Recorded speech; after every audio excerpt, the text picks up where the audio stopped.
चला पुढे घ्या. राहुल कुल बोला.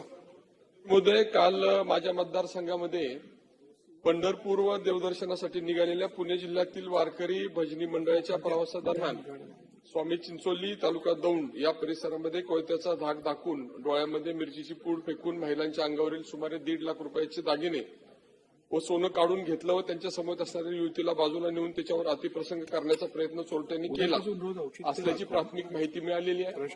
त्याच्यामध्ये घडलेली घटना अतिशय दुर्दैवी, धक्कादायक आणि मानवतेला काळिमा फासणारी आहे. या अमानवी कृत्याचा मी प्रथमतः जाहीर निषेध करतो आणि संबंधित आरोपींना लवकरात लवकर अटक करावी आणि त्यांच्या विरोधात कठोर कारवाई करावी व सदर सुद्धा फास्ट ट्रॅक कोर्टामध्ये चालवावा अशा प्रकारची विनंती आपल्या माध्यमातून करत असताना याच्यामध्ये खरं तर तक्रारदार मी परवानगी देणार नाही, आपण खाली बसा.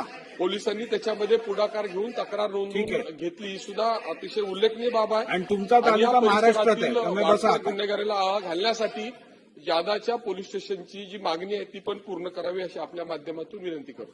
चला. गुन्हेगारीसह विविध विषयांचा वेध घेण्यासाठी पोलीस मदतला लाईक, शेअर आणि सबस्क्राईब करायला विसरू नका.